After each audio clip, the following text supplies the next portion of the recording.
suscríbete a Venganza Perfecta. Nos encantaría saber desde qué parte del mundo nos acompañas. Cuéntanos en los comentarios. Ahora, sumerjámonos en la historia de hoy.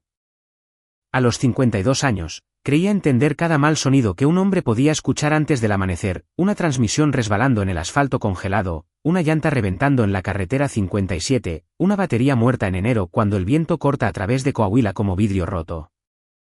Pero el peor sonido que escuché jamás fue el silencio. Me desperté a las 5:17 de la mañana de ese viernes porque algo se sentía mal. No un mal ruidoso, todo lo contrario. Demasiado tranquilo. Demasiado. La lluvia golpeaba suavemente los canalones de afuera. El viejo ventilador de techo giraba con ese leve cliqueo que llevaba 3 veranos queriendo arreglar. A mi lado, el lado de la cama de Elena estaba frío. No un frío reciente, sino de horas. Me senté despacio, con la espalda baja quejándose como siempre lo hacía en estos días. 26 años inclinado sobre motores le hacen eso a un hombre. Recuerdo frotarme los ojos y pensar que tal vez había salido temprano por café o al supermercado. Luego noté la puerta del closet, medio abierta, medio vacía. Caminé por el pasillo descalzo, con cada tabla del suelo crujiendo más fuerte de lo normal. La cocina todavía olía a café. La cafetera estaba caliente. Eso significaba que no se había ido mucho antes del amanecer. Su anillo de bodas estaba junto a la cafetera sobre una servilleta de papel doblada. Ese fue el momento en que se me cayó el alma a los pies. No de golpe. Fue lento, pesado, como la sensación que tienes cuando una grúa elevadora empieza a fallar debajo de una camioneta. Levanté el anillo, sintiendo el metal frío contra mis dedos. Por quizás 2 segundos, volví a ver nuestra recepción de bodas. Un salón de fiestas barato alquilado a las afueras de Saltillo. Luces blancas colgando torcidas en los paneles del techo. Elena riéndose mientras Elías, que entonces tenía apenas 2 años, dormía sobre 2 sillas con su pequeño tenis puesto. Entonces mi teléfono vibró. Una notificación del banco. Abrí la aplicación medio dormido y me quedé mirando. La cuenta de ahorros compartida casi vacía. La cuenta de emergencias, agotada. La cuenta de reserva del negocio con una transferencia pendiente. Actualicé la pantalla 3 veces porque mi cerebro se negaba a aceptarlo. Luego vi las alertas de retiros de efectivo de las tarjetas. 3 de ellas. Jesucristo. Apoyé ambas manos sobre la barra de la cocina y me quedé allí, respirando por la nariz como un hombre que intenta no vomitar. Ese dinero no era para lujos. Era el dinero de la nómina.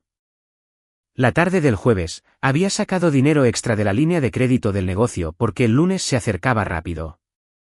Tenía 2 mecánicos, a la secretaria de recepción, y facturas vencidas de repuestos de Autopartes Monterrey encima de mi escritorio en el taller automotriz Mendoza. Y ahora casi todo había desaparecido. Había una nota doblada debajo de la cafetera. Francisco, necesito algo más que esta vida. No intentes buscarme. Diego me entiende de formas que tú nunca lo hiciste. De todos modos, Elías está mejor contigo. ¿Elena? Debo haber leído esa última oración 10 veces. De todos modos, está mejor contigo. Como si estuviera hablando de dejar atrás un sillón viejo. No recuerdo haber agarrado las llaves de mi camioneta. Lo siguiente que supe fue que iba manejando bajo una lluvia ligera hacia el taller, mientras el cielo sobre Saltillo se volvía lentamente gris. Las calles estaban casi vacías a excepción de un camión de Soriana y un par de tipos que iban hacia obras de construcción. Gente normal empezando mañanas normales. Mientras tanto, mi vida entera acababa de volar en 1000 pedazos antes del amanecer. El taller automotriz Mendoza estaba situado a la salida de una vieja carretera estatal, entre una llantera y una lavandería que nunca parecía estar del todo abierta ni del todo cerrada. El letrero zumbaba débilmente bajo la lluvia cuando quité el candado de la puerta lateral. Adentro olía a aceite viejo, a metal frío y al café que probablemente llevaba ahí desde ayer en la tarde. Básicamente, a hogar. Encendí las luces fluorescentes fila por fila. Zumbido. Parpadeo, zumbido. De pronto, el taller se veía más viejo de lo que recordaba. Pasé por la bahía 1, Al lado de la vieja Chevy Silverado que esperaba líneas de frenos, y al lado del proyecto de restauración del Mustang que llevaba cubierto con una lona desde febrero. Entonces simplemente me senté junto a la bahía 3, sobre una llanta vieja recargada en la pared. Ahí fue donde me pegó. No el dinero, ni siquiera Elena. ¿El miedo? El tipo de miedo que siente un hombre de mediana edad cuando se da cuenta de que todo lo que pasó décadas construyendo podría desaparecer en un mal fin de semana. Recuerdo haberme cubierto la cara con ambas manos. La grasa se me untó en la frente por el trabajo de ayer. Mis hombros temblaron una vez, y luego otra. Lloré más fuerte de lo que me gustaría admitir. No de manera ruidosa ni dramática, solo exhausto. El sonido de la lluvia golpeando el techo de lámina se mezcló con el golpeteo de los motores enfriándose de las camionetas en las que habíamos trabajado la noche anterior. Cuando eres dueño de un taller por mucho tiempo, aprendes que las máquinas casi siempre te advierten antes de fallar. Una vibración, un traqueteo, algo que resbala. Mi matrimonio nunca lo hizo. O tal vez sí, y simplemente no quise escucharlo. Alrededor de las 7:30, la puerta lateral se abrió. Elías entró usando unos shorts de básquetbol, una sudadera arrugada y un tenis desamarrado. Todavía tenía su control de Xbox en una mano. Miró primero alrededor del taller antes de mirarme a mí. Los niños lo saben. Siempre lo saben. No regresaste a la casa, dijo en voz baja. Me limpié la cara rápido y me puse de pie. Lo siento, hijo. Sus ojos se movieron hacia la llave de mi camioneta que estaba sobre la caja de herramientas, y luego a mi expresión. Se fue con Diego, ¿verdad? Juro que eso dolió peor que la nota, porque ni siquiera había sorpresa en su voz. Solo decepción. Asentí una vez. Elías miró el suelo de concreto por un segundo. Manchas de aceite por todas partes. Las mismas manchas sobre las que solía trazar formas cuando era chiquito y esperaba a que yo terminara de trabajar. ¿También se llevó el dinero?, preguntó. ¿Cómo sabes eso? Él se encogió de hombros. Pero no fue un encogimiento de niño. Era un gesto cansado. Porque Diego siempre preguntaba por el dinero. Me le quedé viendo entonces. Realmente viéndolo. Hay momentos como padre en los que de pronto te das cuenta de que tu hijo ha estado cargando algo muy pesado él solo. Este era uno de ellos. Esa noche, ninguno de los dos cenó de verdad. Alrededor de las 9, Elías entró a la cocina trayendo 2 sándwiches de queso derretido. Uno estaba quemado de las orillas. Perdón, dijo. Se me olvidó el sartén. Casi me río de todos modos. Se sentó frente a mí mientras las gotas de lluvia resbalaban por las ventanas. Luego dijo en voz baja, «Papá, he estado preparado para esto». Levanté la mirada lentamente. ¿Qué significa eso? Elías se levantó, caminó hacia el pasillo y regresó sosteniendo un gastado folder manila que sacó de su mochila. Le temblaban un poco las manos cuando me lo entregó. Yo no supe qué más hacer. No abrí el folder de inmediato. Eso probablemente suene extraño ahora, considerando lo que había dentro. Pero cuando un niño de 12 años te entrega pruebas que demuestran que su madre planeaba escaparse con otro hombre, una parte de ti quiere fingir que tal vez entendiste todo mal. Elías se quedó ahí, cambiando su peso de un pie al otro mientras yo miraba fijamente el folder manila sobre la mesa de la cocina. La lluvia seguía golpeando las ventanas. El reloj sobre la estufa sonaba más fuerte de lo habitual. Tic, tic, tic. Finalmente, lo abrí. Adentro había fotografías, recibos, notas escritas a lápiz. No era una montaña de cosas, solo lo suficiente para que el estómago se me hundiera más con cada página. Una foto del Dodge Charger negro de Diego estacionado a 2 calles de distancia. Una foto de la placa de permiso provisional. Una captura de pantalla de la confirmación de una reservación de motel. Un número de teléfono de prepago anotado junto a las palabras, Motel El Farolito SLP. Luego, una foto borrosa de uno de los sobres de efectivo que guardaba en la caja fuerte del taller. Levanté la mirada lentamente. Elías, ¿de dónde sacaste todo esto? Se jaló la manga de la sudadera. Solo me daba cuenta de cosas. Desde hace un tiempo. Esa respuesta me golpeó más fuerte de lo que esperaba. Desde hace un tiempo, lo que significaba que mi hijastro había tenido miedo durante meses mientras yo me paseaba fingiendo que la vida era normal. Me eché hacia atrás en la silla y me froté los ojos. Hijo, ¿por qué no me dijiste nada? Su rostro se tensó un poco. Lo intenté una vez. ¿Qué? Dijiste que mi mamá probablemente solo estaba estresada. Ese golpe aterrizó limpio. Porque tenía razón. Unos 3 meses antes, Elías mencionó que Diego había aparecido afuera de su entrenamiento de básquetbol. Recordé haberle restado importancia, le dije que a veces los adultos tenían amistades complicadas. Dios, me había pasado la mitad de mi vida diagnosticando ruidos debajo de los cofres de los autos, pero aparentemente no podía reconocer los problemas cuando estaban sentados en mi propia mesa. Elías se sentó frente a mí y finalmente empezó a hablar de verdad. Sin apresurarse, sin ser dramático, solo siendo honesto. A veces escuchaba a mi mamá afuera platicando cuando ella creía que yo estaba dormido, dijo. Yo seguía fingiendo que jugaba Xbox porque no quería que supiera que la escuchaba. ¿Qué escuchaste? Casi siempre cosas de dinero.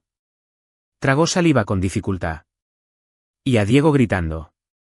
Eso me hizo sentarme más derecho. ¿Gritándole a quién? A ella. A veces a mí. Sentí que algo frío se instalaba en mi pecho. Elías se vio avergonzado de pronto, como si se arrepintiera de haber dicho demasiado. Una noche me agarró el hombro muy fuerte porque bajé las escaleras sin que él me escuchara. ¿Qué? Dijo que lo asusté. Me le quedé viendo.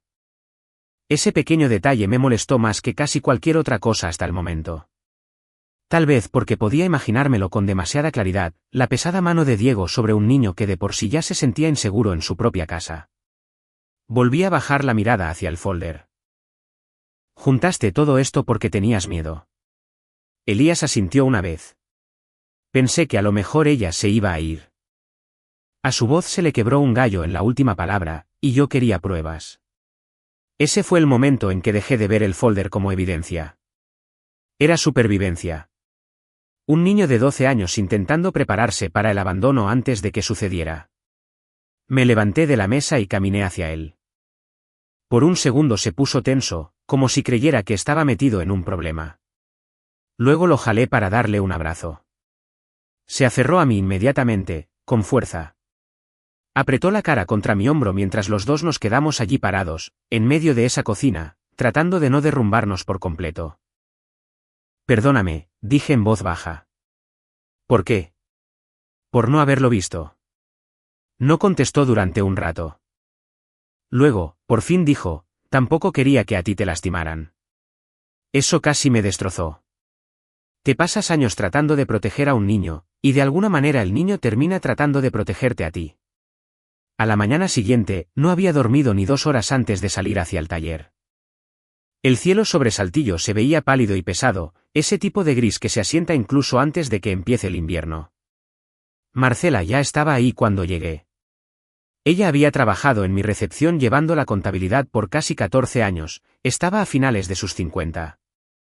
Fumaba demasiado y conocía los asuntos de todos sin ser técnicamente chismosa. Cruzó el taller trayendo 2 cafés del Oxxo y se detuvo de golpe. ¿Qué te pasó? Debí haberme visto fatal. Le entregué la nota de Elena sin decir nada. Marcela la leyó una vez, y luego otra vez, más despacio. ¡Ay, Francisco! Asentí en dirección a la oficina. También vació las cuentas. La cara de Marcela cambió al instante. La dulzura desapareció. Entró en modo de negocios. ¿Qué tan malo es? Bastante malo. Puede que no tenga para la nómina del lunes. Hija de su. Se detuvo porque Elías estaba en la sala de espera fingiendo navegar por su teléfono. Marcela bajó la voz. ¿Le pegó a las cuentas del negocio? Eso parece. Pasamos las siguientes 2 horas revisando todo. Cuentas de proveedores, reservas para la nómina, transferencias pendientes. Elena también había intentado acceder a los sistemas de facturación. Por suerte, no entendía del todo cómo estaban separadas las cuentas del negocio. En un momento dado, Marcela se echó hacia atrás en su silla y murmuró, Francisco, tu esposa trató el QuickBooks como si fuera un cajero de casino. La verdad es que solté una pequeña risa a pesar de mí mismo. Esa es la cuestión con la gente que te conoce de toda la vida, a veces entienden exactamente en qué momento necesitas una broma pequeña y tonta nada más para volver a respirar. Para el mediodía, el banco congeló varias cuentas durante la revisión por fraude. Por desgracia, eso también congeló dinero que realmente necesitaba. La nómina del lunes de repente se volvió un problema muy real. Pasé la mitad de la tarde llamando a los proveedores para pedir prórrogas que odiaba tener que pedir. Un tipo de autopartes Monterrey suspiró y dijo, sé que eres de fiar, Francisco. Eso dolió más de lo que habrían dolido los gritos, porque me había pasado 26 años siendo el tipo en el que la gente confiaba. La tarde del domingo vendí mi lancha de pescar. Un trailero jubilado llamado Hugo me la compró por Facebook Marketplace por 103,500 pesos en efectivo. Se quedó parado en la entrada de mi casa viéndose incómodo todo el tiempo. Es una ganga de precio, dijo con cuidado. Necesito dinero rápido. Asintió una vez, como si entendiera más de lo que yo quería que entendiera.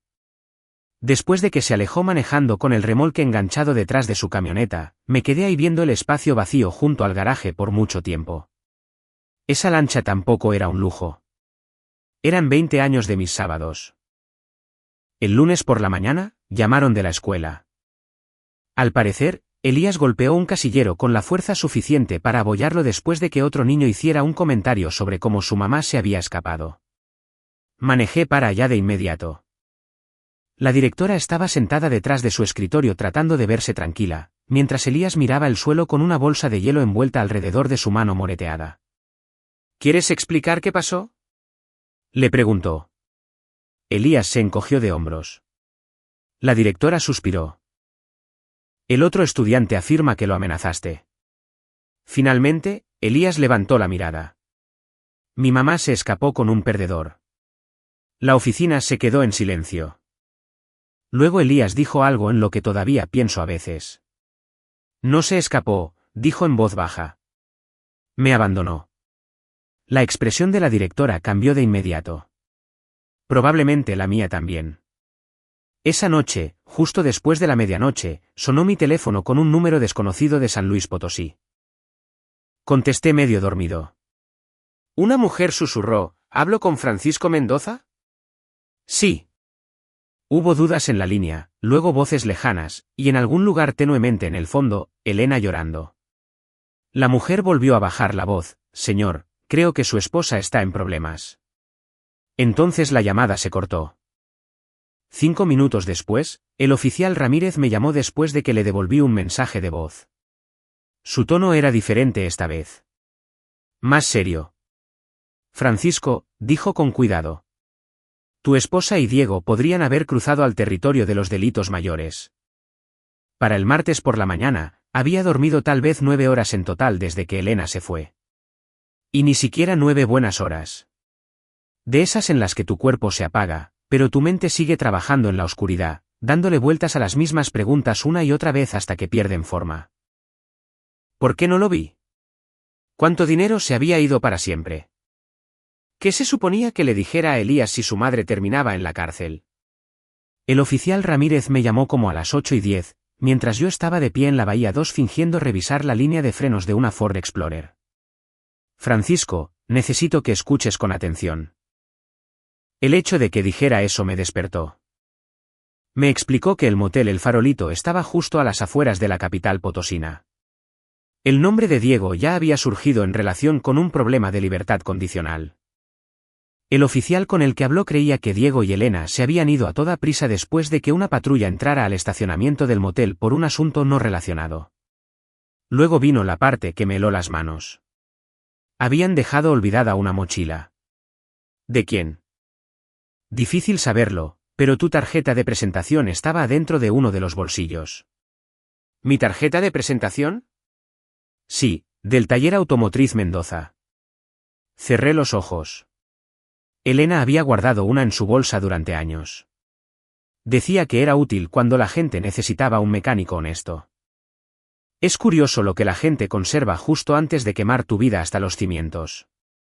Ramírez me dijo que no interfiriera con nada oficial, pero había algunas pertenencias personales que la recepcionista del motel quería devolver. Mi abogada dijo lo mismo. Que fuera a recoger lo que era claramente mío. Que no discutiera. Que no amenazara. Que no me hiciera el héroe. Así que manejé hasta San Luis Potosí. 3 horas de carretera gris. La lluvia golpeteaba en el parabrisas. No lo suficientemente fuerte como para orillarme, pero sí lo bastante constante como para agotar a un hombre. Los limpiaparabrisas hacían un clic de un lado a otro como un metrónomo. Pasé por paraderos de tráileres, restaurantes de carretera, anuncios espectaculares de abogados de accidentes y kilómetros de campos mojados que se veían tan cansados como yo me sentía. No dejaba de pensar en Elena sentada junto a Diego en ese Charger. ¿Se habría reído cuando salieron de reversa de nuestra cochera? ¿Habría volteado a ver la casa? ¿Habría pensado en Elías despertándose? Esa última me hizo agarrar el volante tan fuerte que los nudillos se me pusieron blancos. Algunos matrimonios no explotan de golpe. Se van desgastando. Un pequeño resbalón aquí. Un ruido extraño allá. Y si lo ignoras el tiempo suficiente, un día estás parado a un lado del camino preguntándote por qué toda la máquina dejó de funcionar. El motel El Farolito estaba situado a la salida de una rampa, entre una gasolinera y un local de pollo frito con un letrero desteñido por el sol. Un edificio de un solo piso, puertas azules, y una máquina de hielo en la parte de enfrente que hacía un ruido como si estuviera perdiendo una pelea. La recepcionista detrás del mostrador era una mujer de unos 40 años con ojos cansados, unos audífonos de diadema alrededor del cuello y un vaso de unicel con café lo suficientemente grande como para clasificar como equipo médico. ¿Usted es Francisco?, preguntó. Sí, señora. Soy Valentina. Me recorrió con la mirada de arriba a abajo y luego negó con la cabeza. Se ve exactamente como un hombre cuya esposa se escapó con ese idiota. No supe qué decir a eso, así que solo asentí. Ella suspiró y metió la mano debajo del mostrador. Lo siento, eso sonó más grosero de lo que pretendía. No se preocupe, le contesté. Ha sido esa clase de semana. Valentina me llevó a una pequeña oficina detrás del mostrador. Había un servibar zumbando, pilas de toallas y un monitor de seguridad mostrando imágenes borrosas del estacionamiento. Me dijo que Diego y Elena se habían registrado el domingo por la noche. Diego intentó pagar con una tarjeta, luego con otra, y luego se puso a gritar cuando ambas fueron rechazadas. Se comportó como si mi motel lo hubiera insultado personalmente, dijo Valentina. Se quejó de que las toallas no eran lo suficientemente lujosas. Señor, este es el Farolito en la salida 118.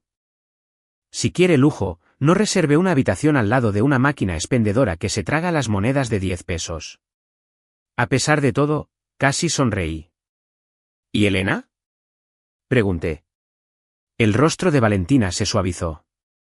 Para el lunes por la mañana, se veía asustada. No inocente, no me malinterprete, pero sí asustada. Eso me pegó en un lugar complicado. Valentina me entregó una bolsa de plástico transparente. Adentro estaba la mochila. La policía ya revisó lo que necesitaba, dijo. Me dijeron que usted podría identificar algunas cosas personales. La mochila era negra, barata, con un cierre roto. Adentro había artículos que me revolvieron el estómago lentamente. 2 teléfonos de prepago. El recibo de una casa de empeño en Zacatecas. Un papel doblado con el nombre del oficial de libertad condicional de Diego. Una identificación falsa con la foto de Elena y el apellido de otra persona. Otra identificación falsa para Diego. Luego Valentina señaló un bolsillo lateral. Eso es lo que pensé que debería ver. Saqué un boleto de autobús. Destino a Mazatlán, Sinaloa. Un solo pasajero, y no era Elena. Era para Diego. Envuelto en él había una hoja arrancada del bloc de notas del motel con 3 líneas escritas con letra de imprenta. A partir de Mazatlán estás por tu cuenta. No me llames. Debiste haber traído más efectivo. Me senté en la sillita de la oficina antes de que mis rodillas decidieran por mí. Ahí estaba. Elena creía que estaba corriendo hacia una nueva y emocionante vida, Pero Diego había estado armando una estafa dentro de su propia estafa. Una parte de mí quería reírse. Me da vergüenza admitirlo. No porque fuera gracioso. No lo era. Pero había algo muy patético en ello. Elena había quemado un hogar, un matrimonio, la confianza de su hijo, y casi todo mi negocio por un hombre que planeaba abandonarla en un motel a la orilla de la carretera. Por medio segundo, sentí satisfacción. Luego sentí náuseas, porque hubo una época en la que amé a esa mujer. Arreglé su viejo Honda bajo una lluvia helada antes de casarnos. Le tomé la mano cuando Elías tuvo neumonía a los 6 años. Bailé con ella en un salón de fiestas barato bajo luces blancas y torcidas. No dejas de recordar solo porque alguien te traiciona. En el viaje de regreso, llamé a Elías desde un área de descanso. No le conté todo. Ni lo de las identificaciones falsas, ni la nota, no todo, pero le dije que Diego también le había mentido a su madre. Hubo una larga pausa. Entonces Elías dijo, los delincuentes son malos novios. Solté un suspiro que casi se convirtió en una carcajada. Así parece. Otra pausa. Su voz se hizo más pequeña. Creo que tenía la esperanza de que ella regresara antes de que pasara esto. Miré a través del parabrisas hacia el estacionamiento mojado. Vi a un hombre poniéndole gasolina a una minivan mientras su esposa les pasaba juguitos de cajita a sus hijos en el asiento de atrás. Lo sé, hijo, le dije. Y lo sabía, porque una parte de mí había tenido la misma esperanza. 2 horas más tarde, llamó Elena. Un número desconocido. Estuve a punto de no contestar. Cuando lo hice, primero escuché una respiración, rápida, entrecortada. Francisco. Su voz no sonaba como la Elena que había dejado aquella nota. Sin dureza, sin confianza, solo pánico. ¿Dónde estás? Le pregunté. En la estación de policía. Me orillé en el acotamiento. La lluvia siseaba bajo las llantas de los autos que pasaban. Arrestaron a Diego, dijo ella. Dijeron que por violación de la libertad condicional, fraude. No sé, Francisco. No sé qué está pasando. Yo no dije nada. Congelaron las tarjetas. No tengo mi bolsa. No tengo nada. Por lo general, eso es lo que pasa cuando te robas el dinero y huyes. Empezó a llorar más fuerte. Por favor, no seas cruel en este momento. Eso casi me dio el coraje suficiente como para colgarle. ¿Cruel? Después de lo que hizo, todavía encontraba la forma de hacerse la víctima. No estoy siendo cruel, Elena. Estoy siendo honesto. Él dijo que íbamos a empezar de cero sin Elías. Silencio. Esa fue la primera vez que ella dejó de llorar. Escuché que se abría una puerta en algún lugar de donde ella estaba y una voz amortiguada. Luego susurró, dile a Elías que lo amo. No, le contesté. Ella tomó aire bruscamente. Se lo dices tú misma algún día, si es que él está dispuesto a escucharlo. Yo no voy a ser tu mensajero. Por una vez, ella no tuvo respuesta. Después de que terminó la llamada, me quedé en el acotamiento durante 1 minuto completo con las luces intermitentes parpadeando. Para cuando regresé a Saltillo, ya casi estaba oscuro. El letrero del taller zumbaba bajo la lluvia. Marcela había dejado el papeleo apilado ordenadamente sobre mi escritorio con una nota que decía, nómina resuelta. No discutas. M. Me senté en la silla de mi oficina y por fin me permití respirar por unos 30 segundos. Entonces mi abogada, Carolina Benítez, me llamó. Francisco, dijo. Elena va a regresar a Coahuila. Se me volvió a apretar el estómago. Y ya está intentando controlar la narrativa.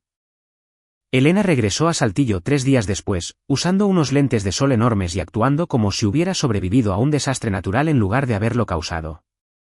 Eso fue lo primero que realmente me hizo enojar. No el dinero, ni las mentiras. La actuación. Para entonces, la historia ya había empezado a correr por la ciudad de la misma manera que siempre ocurre con estas cosas en las comunidades norteñas. Silenciosamente al principio, y de pronto estaba en todas partes. La cajera del Oxxo me miró por demasiado tiempo cuando fui a comprar café.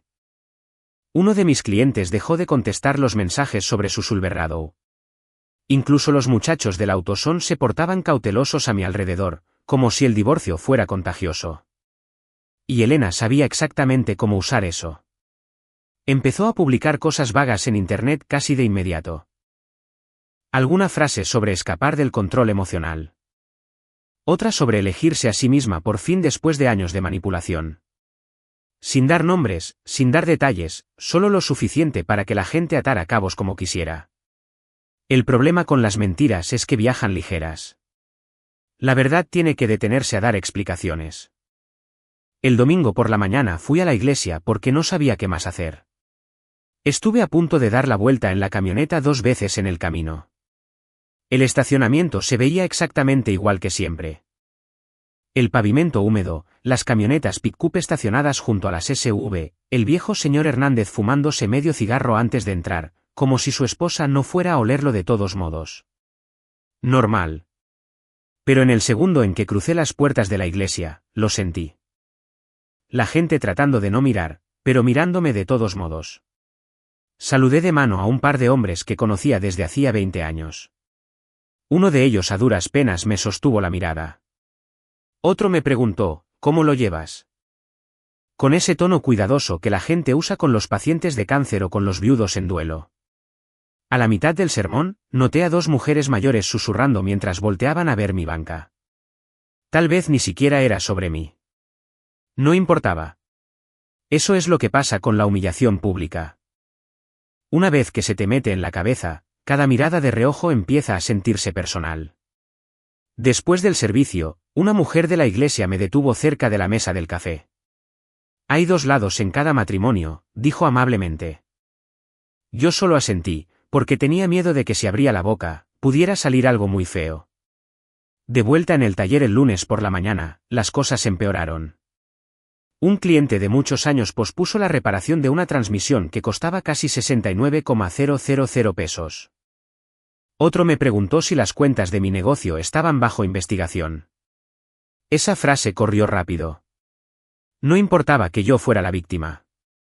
La gente escucha palabras como fraude y cuentas congeladas, y de repente empiezan a preguntarse si tal vez tú también fuiste parte del enredo. Pasé 14 horas en el taller ese día, más que nada porque ir a la casa se sentía más difícil. Para las 10:30 de la noche, el lugar se había quedado en silencio, excepto por el zumbido de la máquina de refrescos y el goteo del agua de lluvia afuera de la puerta de la bahía lateral. Me senté solo en la oficina mirando facturas mientras una vieja estación de rock sonaba suavemente en la radio cerca de las cajas de herramientas. Había un Mustang a medio terminar estacionado en la bahía 2. Con el fondo rojo para pintar y el motor desarmado. El cliente había dejado de restaurarlo después de que sus tratamientos contra el cáncer empeoraron. Me quedé viendo ese carro, todas esas piezas desconectadas, esperando a alguien lo suficientemente paciente como para volver a armarlas. Fue entonces cuando me di cuenta de que tenía en la mano una cerveza que no había tocado en 20 minutos. Consideré seriamente vender el taller. Sin hacer drama. No fue uno de esos momentos de película donde un hombre estrella el puño contra la pared de yeso. Solo estaba cansado. Muy cansado. Porque la verdad es que la venganza suena emocionante hasta que eres tú quien la está viviendo. Principalmente, se siente como papeleo, humillación, noches sin dormir y el estar preguntándote si la gente todavía reconoce a la versión de ti que existía antes de que todo se viniera abajo. Unos toques sonaron en la puerta de la oficina. El oficial Ramírez entró sosteniendo un café del Oxxo. Te ves terrible, dijo. Se aprecia el comentario. Se sentó frente a mí. Por un minuto, ninguno de los dos habló. Luego asintió en dirección al Mustang. ¿Lo estás arreglando? Tratando. Me observó detenidamente. No les entregues tu vida a ellos también. Eso se me quedó muy grabado porque, sin darme cuenta, eso era exactamente lo que había empezado a hacer. Dejar que Elena y Diego se llevaran más que solo dinero. Se estaban llevando el taller, mis rutinas, mi identidad, mi relación con Elías, cada cosa sólida que aún me quedaba. A la tarde siguiente apareció Gloria. La madre de Elena se veía más grande que la última vez que la vi.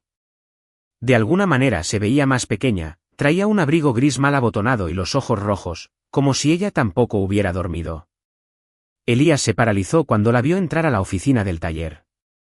«Abuela». Ella lo abrazó con fuerza inmediatamente. Luego me miró a mí. «Necesito hablar con los dos». Nos sentamos en la sala de espera cerca de la máquina de café mientras la lluvia repiqueteaba suavemente contra los ventanales del frente. Gloria sacó varios papeles de su bolsa con las manos temblorosas. «Me llamó antes de irse», dijo Gloria en voz baja. Al principio no entendí lo grave que era. Uno de los papeles era la confirmación impresa de un correo sobre una transferencia de fondos. Otro era la transcripción de un mensaje de voz. Gloria parecía avergonzada con tan solo sostenerlo. «Dejó esto por accidente». Leí las palabras lentamente. «Una vez que el dinero se mueva, Francisco no sabrá ni que lo golpeó». Apreté la mandíbula tan fuerte que me dolió. Gloria se secó los ojos. «Amo a mi hija», susurró. «Pero no voy a mentir por ella». Esa frase llevaba más dolor que enojo. Elías estaba sentado muy quieto a mi lado. «Por fin», habló, «compartí por accidente algunas fotos con la abuela hace meses». Volteé a verlo. «¿Cuáles fotos?» «Las capturas de pantalla». Resultó que el viejo iPad de Elías todavía compartía fotos en la nube con Gloria porque Elena la había usado alguna vez para enviar fotos familiares. Cuando Elías se asustó meses atrás, había empezado a guardar capturas de pantalla y fotos sin saber exactamente qué hacer con ellas. Algunas se sincronizaron automáticamente, incluyendo confirmaciones de moteles, mensajes y fotos de los sobres de efectivo.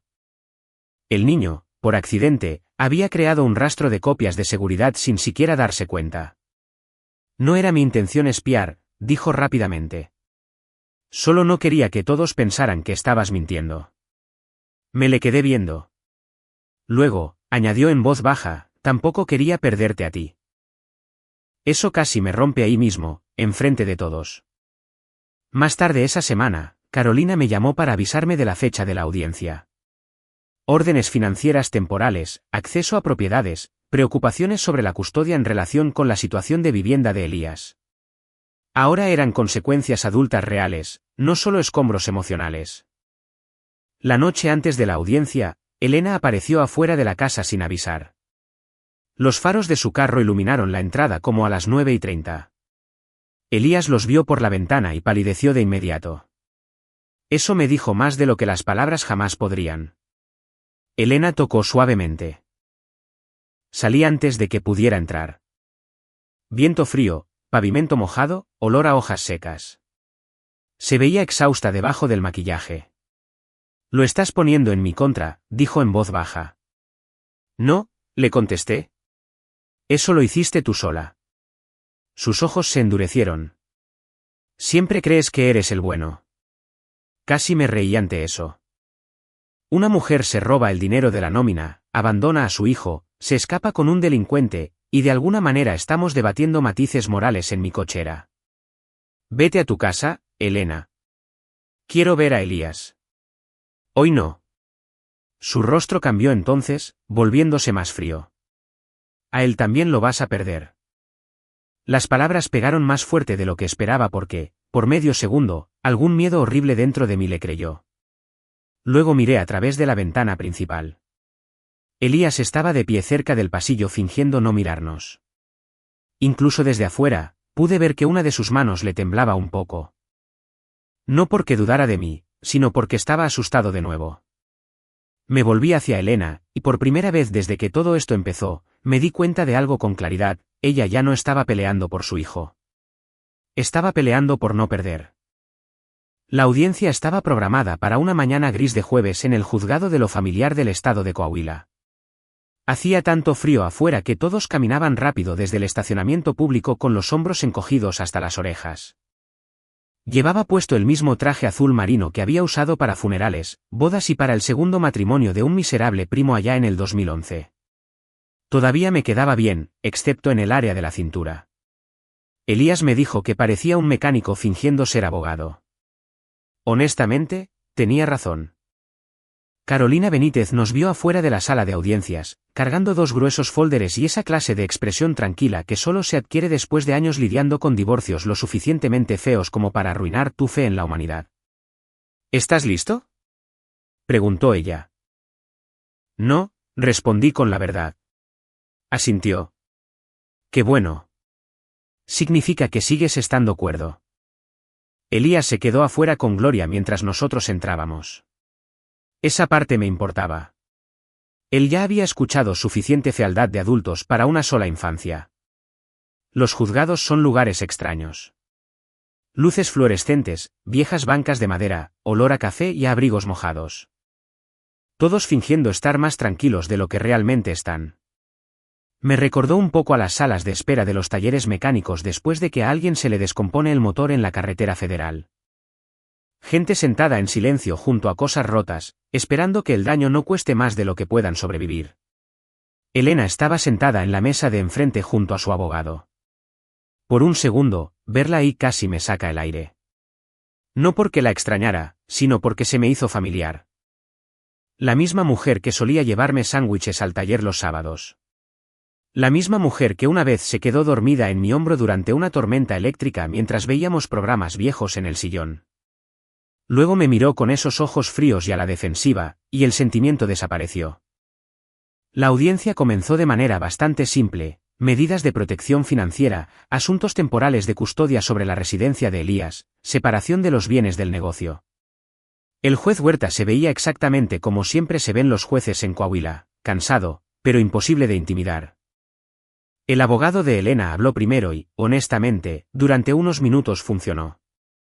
Elena lloró en silencio mientras hablaba sobre soledad emocional. Dijo que se sentía atrapada y afirmó que Diego la había manipulado durante una época vulnerable de su matrimonio. Luego vino la frase que casi me desmorona: Francisco nunca me amó realmente de la manera en que yo necesitaba ser amada. Odio admitir esto, pero escuchar eso en público todavía me dolió, porque cuando un matrimonio muere, hasta las mentiras pueden raspar contra los viejos recuerdos. Por un peligroso momento, empecé a dudar de mí mismo otra vez. Tal vez trabajaba demasiado. Tal vez me volví emocionalmente callado con los años. Tal vez la rutina reemplazó poco a poco al afecto. Esa es la parte fea de la traición. Incluso después de que alguien destruye tu confianza, una parte de ti sigue buscando formas de culparte a ti mismo, porque se siente más seguro que aceptar la verdad. Entonces Carolina se puso de pie y todo cambió. Sin discursos dramáticos, sin tonterías de juzgado de televisión. Solo hechos, transferencias bancarias, retiros de la nómina, intentos de acceso a las cuentas del negocio, recibos de moteles, identificaciones falsas, teléfonos de prepago, la documentación de la línea de tiempo. Cada pieza expuesta con cuidado y con calma, como si acomodara sus herramientas antes de un trabajo de reparación. Elena dejó de llorar como a los 15 minutos de la presentación de Carolina. Para cuando se introdujo la transcripción del mensaje de voz de Gloria, Elena se veía físicamente más pequeña de algún modo. Carolina la leyó en voz alta y con claridad: una vez que el dinero se mueva, Francisco no sabrá ni que lo golpeó. El silencio se apoderó de la sala. No un silencio dramático. Un silencio pesado. De esos donde los papeles dejan de moverse. Incluso el abogado de Elena bajó lentamente su pluma. Luego vino Valentina, del motel El Farolito, apareciendo a través de una videollamada. Estaba sentada detrás del mostrador del motel, usando lentes de lectura y masticando algo que sospechosamente parecían botanas de gasolinera. El juez Huerta le recordó que estaba bajo juramento. Sí, su señoría, dijo Valentina. Entiendo. Carolina le pidió que describiera el comportamiento de Diego. Valentina suspiró. Bueno, abogada, se quejó de que nuestro aire acondicionado no enfriaba lo suficiente mientras pagaba con dinero robado. Un par de personas en la sala casi sonrieron antes de contenerse. El juez se ajustó los lentes. Por favor, limítese a observaciones basadas en los hechos. Sí, su señoría. Hablando de los hechos, su tarjeta fue rechazada 4 veces. Incluso yo estuve a punto de soltar una carcajada con eso. Elena definitivamente no lo hizo. Luego, Carolina presentó el boleto de autobús a Mazatlán. Un solo pasajero. Diego Vargas, no Elena. El juez Huerta estudió el documento cuidadosamente. Señora Mendoza, dijo de manera calmada. ¿Estaba usted al tanto de que el señor Vargas planeaba viajar solo? Ahí fue cuando Elena se quebró. No dramáticamente. Al principio no gritó, solo fue la ira abriéndose paso a través del pánico. Él me dijo que se suponía que estaríamos en Cancún para el lunes, soltó de golpe. La sala se quedó completamente paralizada. Quiero decir, en verdad completamente. Ni papeles moviéndose, ni tosidos, ni nada. Entonces Elena se dio cuenta de lo que acababa de admitir. Volteé a ver a su abogado. El hombre había dejado de escribir por completo. El juez Huerta bajó lentamente sus lentes y miró fijamente a Elena. Ese fue el momento en que todo terminó. Incluso antes del veredicto. Porque la verdad casi nunca llega con explosiones. La mayoría de las veces, solo espera en silencio hasta que alguien por fin dice la cosa equivocada en voz alta. El juez falló exactamente como Carolina lo predijo. Ningún acceso inmediato para Elena a los fondos de mi negocio. Las restricciones temporales se mantuvieron en las cuentas en disputa. Las medidas de protección para la estabilidad residencial principal me favorecieron con respecto a la escuela y situación de vivienda de Elías. Se recomendó una investigación adicional por fraude sobre los asuntos financieros relacionados con Diego. No fue una victoria perfecta. No fue una venganza de película. Parte del dinero todavía se había perdido para siempre. Mi reputación tardaría en repararse. Y a Elías todavía le quedaban años de daño emocional que procesar. Pero por primera vez desde aquella mañana de viernes, la verdad finalmente existía en un lugar oficial, además de en mi propia cabeza exhausta. Después de que terminó la audiencia, la gente salió lentamente al pasillo. Elena se acercó a Elías cerca de las bancas de afuera. Por un segundo, creí que él se alejaría. En vez de eso, se quedó ahí en silencio mientras ella se acuclillaba frente a él. Sigo siendo tu madre, susurró ella. Elías la miró por un largo momento. Luego, respondió suavemente. Por eso esto me dolió tanto. Sin enojo, sin gritos. Honestamente, es probable que eso le haya dolido más a ella. Elena empezó a llorar de nuevo, pero esta vez, Elías no se movió hacia ella. Se movió hacia mí. Y cuando deslizó su mano dentro de la mía, algo en mi pecho finalmente se aflojó por primera vez en semanas. Un mes después, la vida todavía no se había arreglado mágicamente. El taller automotriz Mendoza sobrevivió a duras penas. Yo tomé trabajo extra para volver a juntar ahorros.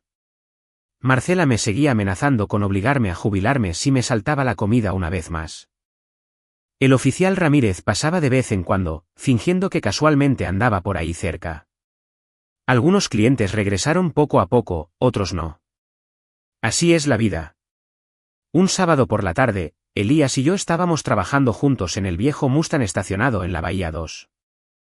El rock clásico sonaba suavemente por el radio del taller. La lluvia volvió a golpetear contra el techo. El mismo sonido de aquel terrible viernes por la mañana, excepto que de alguna manera ahora se sentía diferente, menos vacío. Elías me pasó una llave de tuercas mientras me explicaba con un nivel de detalle doloroso por qué creía que los Tigres todavía tenían oportunidad para la próxima temporada. Yo asentí como un hombre legalmente obligado a apoyar tonterías. El taller olía a aceite, a metal caliente y a café fresco. Cosas normales, cosas buenas. En un momento dado, miré alrededor del taller y me di cuenta de que el lugar ya no se sentía embrujado. Solo cansado, igual que yo. Y tal vez eso era suficiente. Yo solía pensar que la venganza significaba devolverle el daño a alguien. A mi edad, ahora sé que no es así. La verdadera venganza es más silenciosa. Es sobrevivir el tiempo suficiente para dejar que la verdad alcance a las personas que creían poder huir de ella. Es proteger a los que se quedaron, en lugar de desperdiciar tu vida persiguiendo a los que se fueron. Y a veces, simplemente es mantener las luces encendidas una noche más para las personas que todavía llaman hogar a tu taller. Si alguna vez alguien ha traicionado tu confianza y te ha obligado a reconstruir desde cero, entonces probablemente entiendas más de esta historia de lo que te gustaría. Gracias por escuchar. Y si la vida te ha tumbado últimamente también, espero que mantengas tus luces encendidas un poco más.